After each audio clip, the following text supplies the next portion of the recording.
नमस्कार प्यारे साथियों, आप सभी का बहुत बहुत स्वागत है पीटीज आईएएस एकेडमी के करंट अफेयर और एडिटोरियल एनालिसिस प्रोग्राम में। आज 13 जुलाई है और हिंदू अखबार के एडिटोरियल्स का एनालिसिस लेकर हम हाजिर हैं।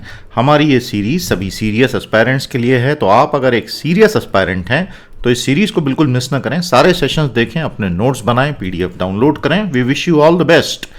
तो आज के हिंदू में से हमने ये 4 लेख लिए हैं। सबसे पहला लेख जो हम लेने वाले हैं, सुप्रीम कोर्ट का दिल्ली की असेंबली को दिया गया ग्रीन सिग्नल कि आप फेसबुक से इंक्वायरी कर सकते हैं। दूसरा एडिटोरियल हमारा होगा जोकोविक की बहुत ही जबरदस्त सफलता। तीसरा एडिटोरियल होगा क्यों हमें तुरंत भारत के स्कूलों को अब खोल देना चाहिए वरना डैमेज बहुत भयंकर होगा।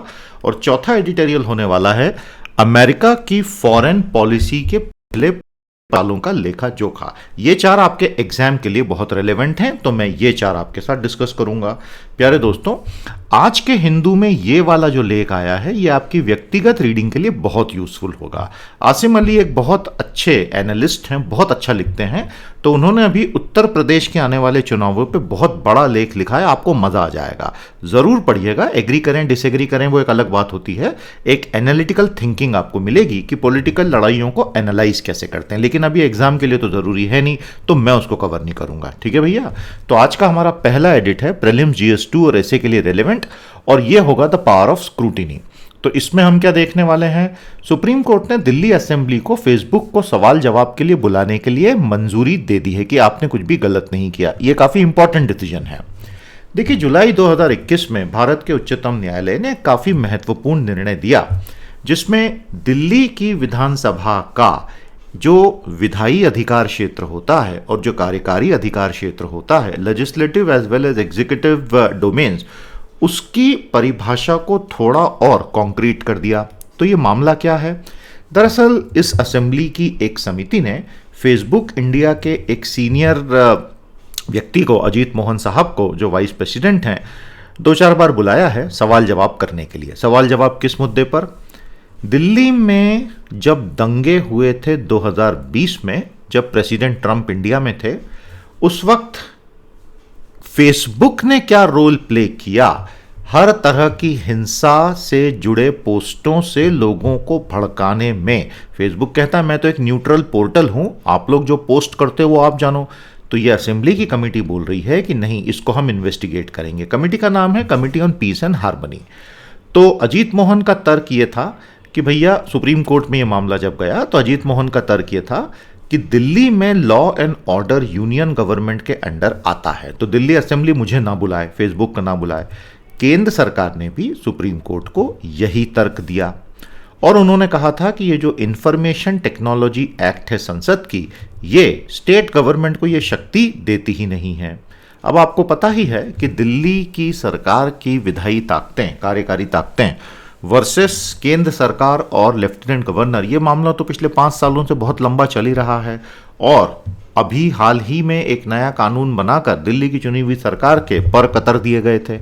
उस लाइट में सुप्रीम कोर्ट का ये कहना कि ये असेंबली सिर्फ कानून नहीं बनाती लेकिन इसे प्रशासन भी करना होता है, और फेसबुक को बुलाना उन प्रशासनिक दायित्वों का एक हिस्सा है।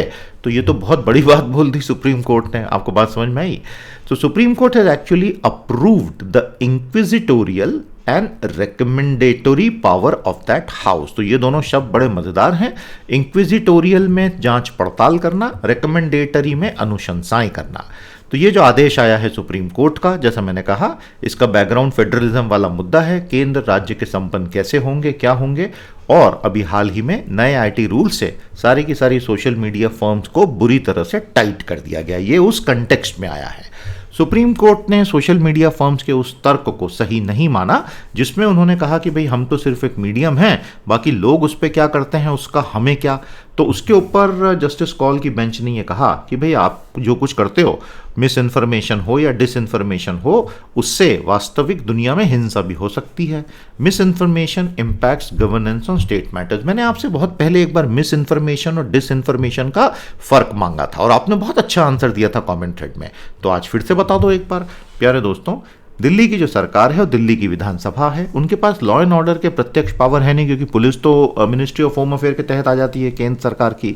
और दूसरे राज्य जो हैं वो तो इस मामले में बहुत ज़्यादा एम्पावर्ड हैं। तो इसका क्या मतलब, आने वाले महीनों में आप दूसरे राज्यों की असेंबली की कमिटीज को देखेंगे सोशल मीडिया कंपनीज की जांच पड़ताल करते हुए। आ गया समझ में? तो ये कहानी है द पावर ऑफ स्क्रूटिनी की। I hope this is very very clear. तो उसको समराइज कर देना कमेंट थ्रेड में। दोस्तों, आपकी तरफ से थोड़ा पार्टिसिपेशन का लेवल बढ़ाओ। हर स्टूडेंट जो ये सेशन देख रहा है, इस पूरे एनालिसिस में कौन एक या दो चीज़ें ऐसी हैं, कौन सी जो आपको बहुत अच्छी लगी, आपको सीखने को मिला, या आप अपनी तरफ से ऐड करेंगे, वो आपको लिखना ही चाहिए, तभी मज़ा आएगा। आज का दूसरा editorial, the all time greats have a new एंट्रेंट Djokovic. तो वो जो क्लब है सबसे महान टेनिस खिलाड़ियों का, प्रीलिम्स और ऐसे में ये आपको डायरेक्टली इनडायरेक्टली काम आ सकता है। तो दोस्तों, ये इतनी बड़ी खबर है कि इसको हम मिस नहीं कर सकते थे, इसलिए हमने ले लिया है।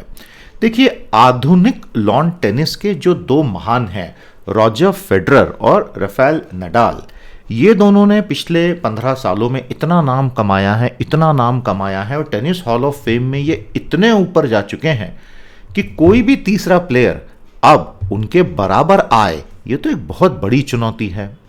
केवल एक आदमी है जो इन दोनों के बराबर आया है, और वो है नोवाक जोकोविक। जोकोविक साहब ने 20 ग्रैंड स्लैम टाइटल्स अभी तक जीत लिए हैं अपनी जुलाई 2021 की विंबलडन विजय के साथ। यहां उन्होंने मैटियो बेरेंटिनी को हराया जो इटली के थे, और वो काफ़ी बड़े दावेदार भी थे। तो ये जो मैटियो बेरेंटिनी आपको यहाँ दिख रहे हैं, ये उन यंग लोगों की नेक्स्ट जनरेशन से हैं जो कहते हैं कि टेनिस के आगे ये लोग डोमिनेट करेंगे। Dominic Thiem, Daniil Medvedev, Stefanos Tsitsipas और मैटियो बेरेंटिनी, ये नाम याद रखिएगा, एमसीक्यू कहीं भी आ सकता है, ये ध्यान रखना भैया। टेनिस हम खेले ना खेलें, एग्जाम तो देनी है हमको। और इसी के साथ जोकोविक ने फ्रेंच ओपन, विंबलडन दोनों जीतकर, इसको इस डबल को जीतना बहुत कठिन माना जाता है। एक है क्ले, एक है ग्रास। 2018 की गर्मियों के बाद से तब तक जोकोविक को ऐसा बोला गया था कि भाई अब इनका ईंधन तो खत्म हो गया, अब इस बंदे से ज़्यादा कुछ होगा नहीं। उसके बाद तो ये बंदे ने आग पकड़ ली और ये 12 मेजर कॉम्पिटिशन्स जीत चुका है। तो this is a comprehensive victory streak. Federer को ग्रास पे हराना और राफेल नडाल को क्ले पे हराना कोई मजाक की बात तो है नहीं। इस व्यक्ति ने ये दोनों कर दिया। तो अब ये डिबेट कि आज तक के इतिहास का सबसे शानदार लॉन टेनिस प्लेयर कौन रहा है, उसमें हम ये अगर देखें कि एक व्यक्ति जिसने across multiple surfaces, multiple continents and multiple seasons perform किया, तो वो दर्जा तो केवल नोवाक जोकोविक के पास ही जाएगा।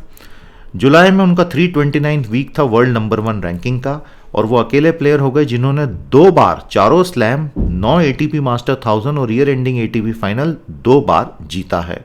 और अगर उन्होंने अगस्त 2021 का यूएस ओपन जीत लिया तो 1969 के रॉड लेवर के रिकॉर्ड के वो बराबर आ जाएंगे एक ही साल में चारों मेजर जीतने के। मीनवाइल विमेंस टेनिस में जो हैं एशली बार्टी जो हैं ऑस्ट्रेलिया की हैं, बहुत तेजी से ऊपर आ रही हैं, बहुत साइलेंट किस्म की हैं, बिल्कुल उछल कूद ज़्यादा नहीं मचाती। और फ्रेंच ओपन हो या विंबलडन ओपन हो, क्ले ग्रास दोनों पे बहुत अच्छा परफॉर्मेंस किया है। Very distinct understated elegance. तो टेनिस के खेल में जो है अपने आप एक स्ट्रेटजी और स्टेमिना का अद्भुत संगम होता है। बहुत कठिन खेल है ये, और इसीलिए बहुत एलिगेंट खेल भी है। और उसमें इस तरह के 3 ग्रेड्स के समय हम एनालाइज कर रहे हैं, ये अपने आप में बड़ी मजे की बात है। तो प्यारे दोस्तों, आपको क्या लगता है भारत में टेनिस के टॉप 3 प्लेयर्स कौन हैं? उनके नाम हमें जरूर बताइए। सेशन को लाइक और शेयर कीजिएगा। तीसरा हमारा एडिटोरियल एक चेतावनी है। हमने कल इससे मिलता जुलता एक एडिट लिया था, अगर आपको याद हो, लेकिन क्योंकि ये विषय इतना गंभीर है कि इसको छोड़ा नहीं जा सकता, तो मैंने फिर से लिया है। प्रीलिम्स, GS2, GS3 और ऐसे में आपको काम आएगा। No alternative but to open schools now. अलग अलग विशेषज्ञ भी बोल रहे हैं कि बहुत हुआ, अब भारतीय स्कूलों को जल्दी से खोल दो, नहीं तो जो बच्चों का डैमेज होगा उसको फिर आप रिपेयर करने की स्थिति में रहोगे नहीं।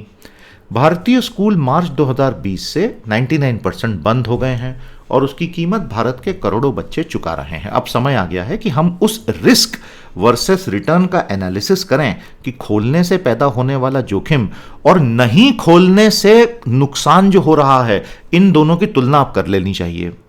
कई देश जो भारत से कहीं अधिक कोविड से प्रभावित हुए थे, उन्होंने अपने प्राइमरी स्कूलों को बंद किया ही नहीं और वहाँ बच्चे जाते रहे। यूरोप के बहुत सारे देश, अमेरिका में फ्लोरिडा का स्टेट, लेकिन आज भारत में परिस्थिति ये है कि हम मॉल्स खोल रहे हैं, सिनेमा हॉल खोल रहे हैं, ये खोल रहे हैं, वो खोल रहे हैं और स्कूल नहीं खोल रहे हैं।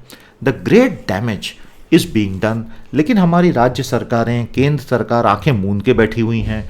पेरेंट्स अपने बच्चों में भारत में स्कूली और कॉलेज शिक्षा में सबसे ज़्यादा निवेश करते हैं। ऐसे में इन संस्थानों का 18 महीने से बंद पड़े रहना एक आपदा से कम नहीं है। इस पैंडेमिक के आने से पहले जनवरी 2020 तक का इतिहास अगर हम देखें, बच्चे स्कूल की लर्निंग आउटकम में क्या सीख रहे थे उसमें वैसे ही बहुत सारे गड्ढे थे। और 10वीं क्लास की जो बॉटम 50% की जो पास हो जाती है क्लास, उसमें बॉटम 50%, उनका जब एनालिसिस हुआ तो पता चला कि वो तो अभी 8वीं क्लास की स्किल्स के बराबर ही पहुंचे हैं। और अब उसके ऊपर आप 18 महीने का आज की तारीख में स्कूल का क्लोजर ऐड कर लीजिए। अब बताइए ये बच्चे कहाँ जाने वाले हैं? इनके सामने अगले 6 साल की शिक्षा बची हुई है और इतना बड़ा लर्निंग हैंडीकैप, इस पर कोई बात नहीं कर रहा है। तो क्या ये हमारा पहला टारगेट नहीं होना चाहिए? सबसे गरीब परिवारों को इससे सबसे ज्यादा शॉक लगा है, जबकि उनके साथ ऐसा इसलिए नहीं होना चाहिए क्योंकि वो रहते हैं झुग्गी झोपड़ियों में, ये आर्टिकल में लिखा हुआ है, और उनमें तो ऑलमोस्ट टोटल इम्यूनिटी अभी तक आ चुकी है। तो उन लोगों के बच्चे भी स्कूल नहीं जा पा रहे, तो उसके जो 2 बहुत खतरनाक परिणाम आ रहे हैं वो है चाइल्ड लेबर और वो है चाइल्ड मैरिज, और वो फुल स्पीड में भारत में फिर से शुरू हुआ है। तो आपके यूनाइटेड नेशन SDG 2030 के गोल्स भी रिवर्स हो जाएंगे। तो जागो भाई, सोने वालों जागो। सर्वेज ने यह बताया नवंबर में कि भारतीय ग्रामीण क्षेत्रों में 2/3 बच्चे शायद हमेशा हमेशा के लिए स्कूल छोड़ देंगे। साथियों, आप समझ रहे हैं ना ये आंकड़े क्या इंगित करते हैं? I hope you realize that if 2/3 students in rural India may permanently drop out of schooling, we are looking at a potential demographic disaster not by 2050 but by 2030, and I think our governments are sensible enough to realize and change course now. और जुलाई 2021 तक सर्वे तो नवंबर में हुआ था, अभी तक school ही चालू नहीं हुए हैं। प्राइवेट स्कूलों से बात करते हैं तो वो बताते हैं कि फ्रेश सीजन में एनरोलमेंट 40% डाउन हो गए कई स्कूलों में।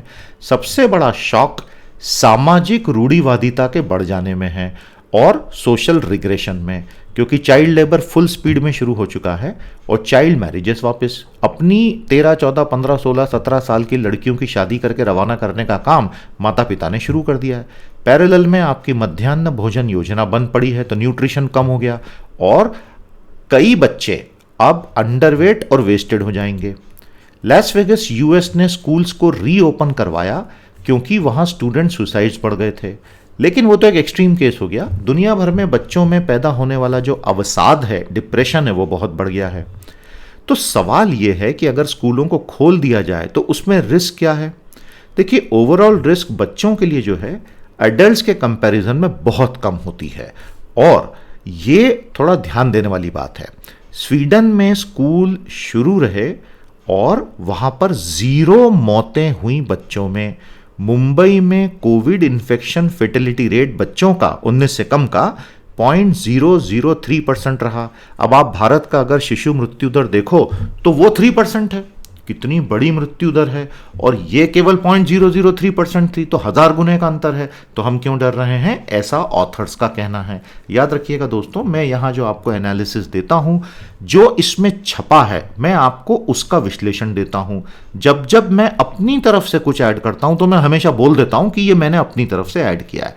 तो ध्यान रखिएगा, दोनों चीजों में अंतर होता है। तो स्वीडन में 0 डेथ्स हुई, ठीक है, और कोविड इन्फेक्शन फेटेलिटी रेट हमने बता दिया।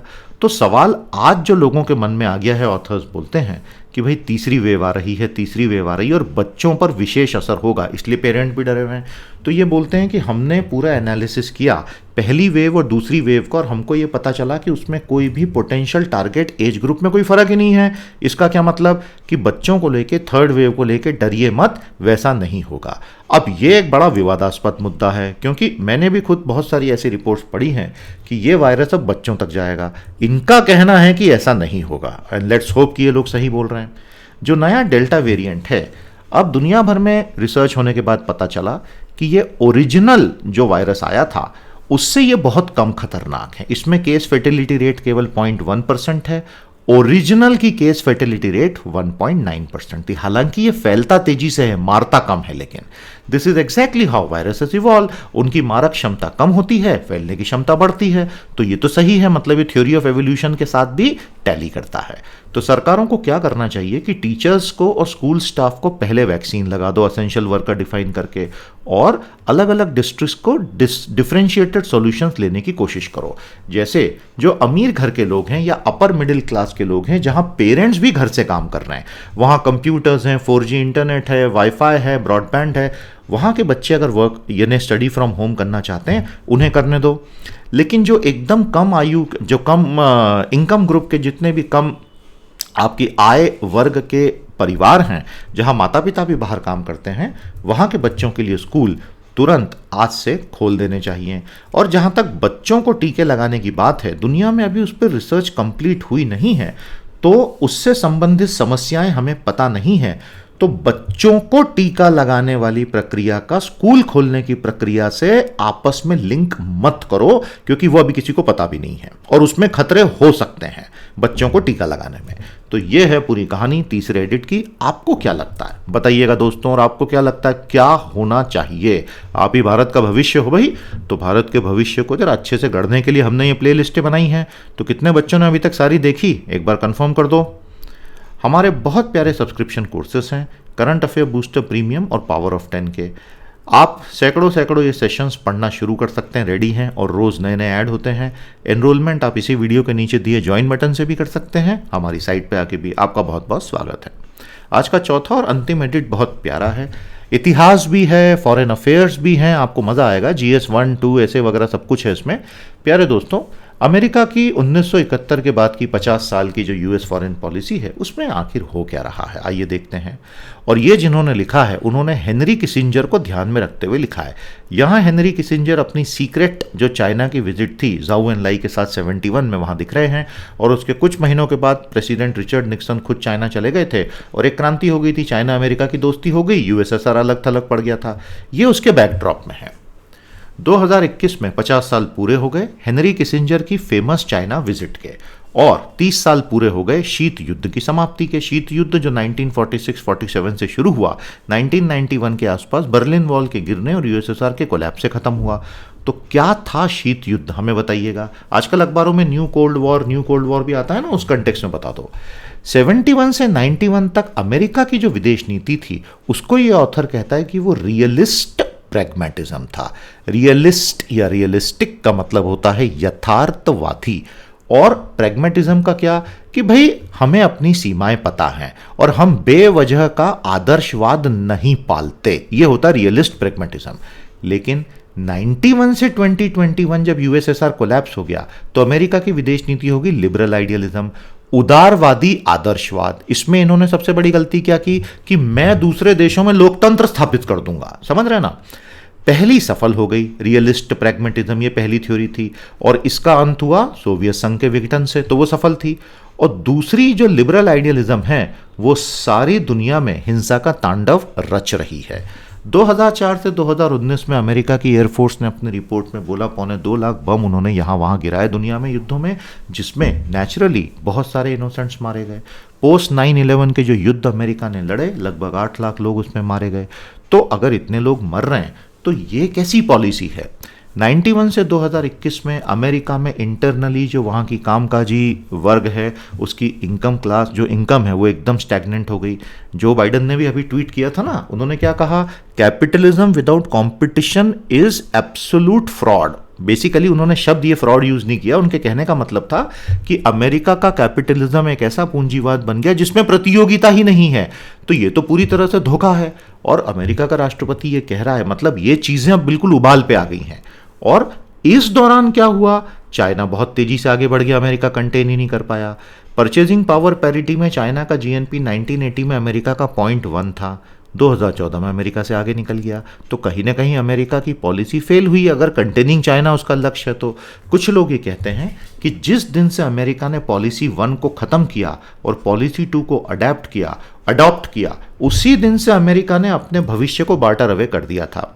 सच्चाई ये है, ये ऑथर कहता है कि भाई किसिंजर जब पहली बार चाइना गया था 1971 में, एक बात ध्यान रखना किसिंजर भारत का भयानक शत्रु था, ये बिल्कुल दिमाग में बिठा के रखना। इसी ने वो जंगी जहाज भेजे थे 1971 के बांग्लादेश वॉर में बे ऑफ बंगाल में इंदिरा गांधी को हराने के लिए। तो ये वो हेनरी किसिंजर है जो भारत को हर तरफ से हारते देखना चाहता था, भूलना मत, और खूब गालियां बकता था भारत के नेताओं को।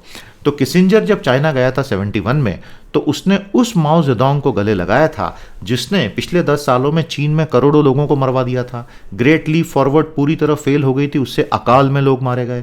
कल्चरल रेवोल्यूशन बदले की कार्रवाई थी जिसमें माओ की मौत तक बहुत नाटक चलता रहा।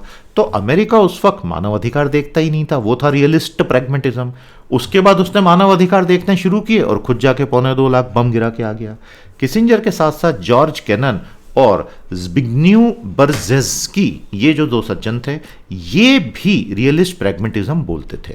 तो उसमें कैनन ये बोलता था कि अमेरिका को इंटरनली समाज में स्पिरिचुअल वाइटलिटी चाहिए, कि हमारी मोरल वैल्यूज इंटैक्ट होनी चाहिए, और एंड ऑफ कोल्ड वॉर जो है वो कभी भी सेनाओं के आकार पे आधारित नहीं हो सकता है। आप समझ रहे हैं, कैनन की मौत काफ़ी 100 साल के बाद हुई, 100 साल तक जिए भाई साहब। और जब उन्होंने कोल्ड वॉर समाप्त होते देखा, उसके बाद उन्होंने अमेरिका को बार बार टोका, हालांकि तब वो ऑफिसर नहीं थे, कि तुम ये भूतपूर्व सोवियत ब्लॉक में जो नेटो का एक्सपेंशन कर रहे हो ये तुम गलत कर रहे हो, लेकिन अमेरिका ने करवाया। और इराक पे युद्ध मत छेड़ो, लेकिन अमेरिका ने किया। तो क्यों छेड़ा? लिबरल आइडियलिज्म कि हम वहां डेमोक्रेसी ले आएंगे। मेरा ये मानना है, व्यक्तिगत मेरी एनालिसिस दे रहा हूं, ये ऑथर यहां पे गलत चला गया है। इस ऑथर ने इस किताब में जो उन्होंने कहा उसका एक्सेप्ट इस एनालिसिस में हिंदू में दिया है। ये जो पॉइंट ऑथर ने बोला है ना कि भाई किस प्रकार से लिबरल आइडियलिज्म की वजह से अमेरिका ने इराक पे हमला किया, बिल्कुल गलत। जॉर्ज डब्ल्यू बुश जूनियर अपने पिता जॉर्ज बुश सीनियर का 91-92 का अधूरा सपना पूरा करने के लिए इराक में घुसे थे, और डोनाल्ड रम्सफेल्ड जैसे बेहद बदमाश आदमी की बनाई झूठी कहानियों में फंस के कि यहां पे वेपन्स ऑफ मास डिस्ट्रक्शन है, वो वहां घुसे थे। वो वहां कोई डेमोक्रेसी एस्टैब्लिश करने नहीं गए थे, वो तो बहुत सेकेंडरी गोल था। तो मैंने सोचा मैं आपको यहां बता दूं कि ये ऑथर कहां गलत गया, बाकी फिर आप अपनी रिसर्च खुद करें। डोनाल्ड रम्सफेल्ड की अभी अभी मृत्यु हुई है। कैनन ये भी बोलते थे कि अमेरिकन को कहीं ना कहीं हम महान हैं का धोखा हो गया है, और हमें इराक के लोग लिबरेटर्स करके फूल माला पहनाएंगे, इस तरह की मूर्खतापूर्ण बातें नहीं करनी चाहिए। ओवरऑल अब जो समरी है जो जूस है एडिट का, कि लोग ये कह रहे हैं, एक्सपर्ट्स ये कह रहे हैं कि अमेरिका ने शीत युद्ध का पूरा काल बहुत अच्छे से निकाला रिस्ट्रेंट और प्रैग्मेटिज्म से, लेकिन 91 के बाद वो लहरा गया और उसका liberal idealism mix with paternalistic approach ने कबाड़ा कर दिया। इसके अलावा एक चीज और जो ऑथर भूल गए वो है अमेरिका का मिलिट्री इंडस्ट्रियल कॉम्प्लेक्स, जो अमेरिका को सच्चे अर्थों में लिबरल पॉलिसी फॉलो ही नहीं करने देना चाहता। फिर उसके बम कैसे बिकेंगे? आ गया समझ में? बहुत शानदार एडिट था। आई होप आपको मजा आ रहा है पूरी सीरीज में। तो ये हमारे आज के सारे एडिट्स थे। बहुत मेहनत होती है सेशंस बनाने में। अच्छे से लाइक और शेयर करें, चैनल को सब्सक्राइब करें, अपने दोस्तों तक पहुंचाएं। आज की बड़ी खबरें आपके सामने हैं दोस्तों, जैसा कि आप देख रहे हैं। बड़ी खबरों में सबसे पहली बात है, ये जो बिजली गिरने से मौतें होती हैं बहुत ही भयानक है, लाइटनिंग स्ट्राइक से। तो क्या आप हमें बता सकते हैं ये लाइटनिंग नीचे आती क्यों है और उसके पीछे का बादलों में मैकेनिज्म होता क्या है? बहुत भयानक मौतें होती हैं ये। प्यारे दोस्तों, बिहार के मुख्यमंत्री ने कहा है, कानून बना के आप आबादी को कभी नहीं रोक पाओगे। फर्टिलिटी रेट कम करने का एक ही तरीका है, महिलाओं की शिक्षा को बढ़ाना, उनके एम्पावरमेंट को बढ़ाना। चाइना ने कहा है कि हमने एक यूएस के युद्धक जो जहाज है उसको खदेड़ दिया साउथ चाइना सी से। अमेरिका ने कहा है सपने देखते रहे। प्यारे दोस्तों, अंग्रेजी सुधारनी है तो ये एक अद्भुत कोर्स है, 100 सेशंस का कोर्स है। आज का एनरोल करें, आपको बहुत बहुत फायदा होगा। पूरा कोर्स मेरा बनाया हुआ है। प्यारे दोस्तों, ये है नोवाक जोकोविक के 20 ग्रैंड स्लैम ट्रॉफीज, और रॉजर फेडरर और राफेल नडाल की कैटेगरी में आना बच्चों का खेल तो है नहीं। पश्चिमी यूएस और कनाडा में पहले तो हीट डोम आया और वहाँ पे तबाही मची, और उसके बाद अब वाइल्ड फायर्स रेज हो रही हैं। क्लाइमेट चेंज इसका एकमात्र कारण नहीं है, लेकिन क्लाइमेट चेंज ने इसको एक्सिलरेट कर दिया है। केपी शर्मा ओली के सारे सपने चूर चूर हो गए। नेपाल के सुप्रीम कोर्ट ने एक न सुनते हुए देउबा को पीएम अपॉइंट करवा दिया। पूरी कहानी खत्म होगी ओली साहब की फॉर द मोमेंट। अफगानिस्तान की सिचुएशन को लेके हमारे एक्सटर्नल अफेयर्स मंत्री जो हैं मध्य एशिया के विजिट पे जा रहे हैं, और ये सभी देशों पर अफगानिस्तान का अब सीधा असर आने वाला है। इंडियन मेडिकल एसोसिएशन ने पूरे भारत की सरकारों से निवेदन किया है, कोविड को लेके बिल्कुल रिलैक्स मत होना, नहीं तो सेकेंड वेव जैसी वेव फिर से आ जाएगी। सावधानी बरतते चलिए और वैक्सीनेशन का रेट बढ़ाइए। अभी कम हो गया वैक्सीनेशन का रेट। आज के लिए इतना ही, कल हम आपसे फिर भेंट करेंगे दोस्तों। नमस्कार, जय हिंद।